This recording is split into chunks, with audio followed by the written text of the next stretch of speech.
اعوذ باللہ من الشیطان اللعین الرجیم بسم اللہ الرحمن الرحیم الحمد لأہلہ والصلاة علی اہلہا اما بعد، ماہ شعبان کا آخری عشرہ اور اب 2 عشرے مکمل ہونے کے بعد وقت مختصر ہے اس مبارک مہینے میں۔ اگر اب تک کچھ اعمال انجام نہیں دیے گئے تو استغفار اور توبہ، درود کی تلاوت، نماز، تلاوت قرآن اور امام زمانہ علیہ الصلاۃ والسلام سے استغاثہ اور توسل کہ مبارک مہینہ امام زمانہ علیہ الصلاۃ والسلام کے نام سے،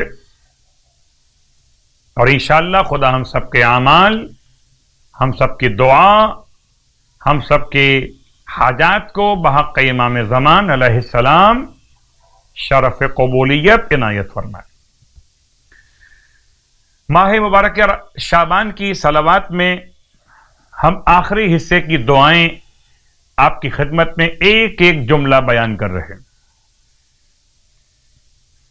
اے خدا، وَاجْعَلْنِي لَهُ مُتَّبِعًا، مجھے قرار دے اپنے حبیب صلی اللہ علیہ وآلہ وسلم کی پیروی کرنے والا،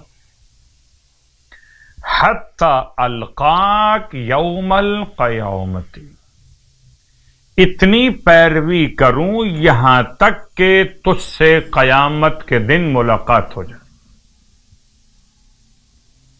انی راضیًا، اور اس حالت میں ملاقات ہو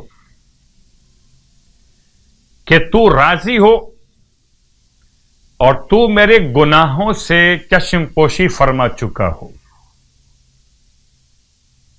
الہی آمین۔ اور اس جملے دعا کے ساتھ ماہ مبارک شعبان المعظم، اللہ کے حبیب صلی اللہ علیہ وآلہ وسلم کا مبارک مہینہ، اور آپ نے مشاہدہ سماعت کے لحاظ سے فرما لیا ہوگا کہ جو روایات ہم روزانہ آپ کی خدمت میں پیش کر رہے ہیں، یہ دونوں رسول خدا صلی اللہ علیہ وآلہ وسلم کی روایات ہیں، یعنی روزوں کا ثواب بھی اور نماز کا طریقہ اور نماز کا ثواب بھی۔ تو 4 رکعت نماز آج کی شب کے لیے، 20ویں شب ماہ شعبان کی، آپ فرماتے ہیں 4 رکعت نماز پڑھی جائے، 2 رکعت کر کے۔ ہر رکعت میں الحمد کے بعد سورہ نصر، اذا جاء نصر اللہ والفتح 15 مرتبہ پڑھی جائے۔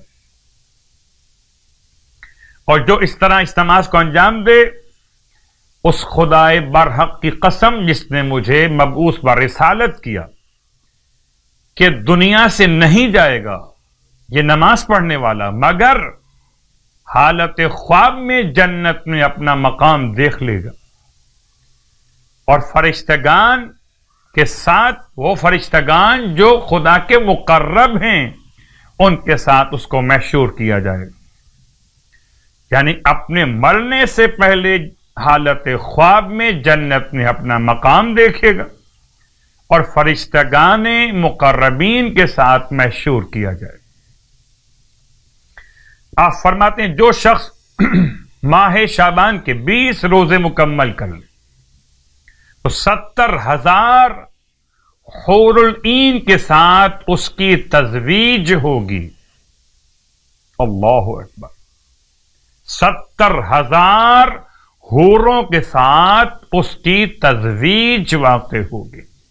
خدا ہم سب کو ماہ مبارک شعبان کے صیام اور قیام کی توفیق عطا فرمائے۔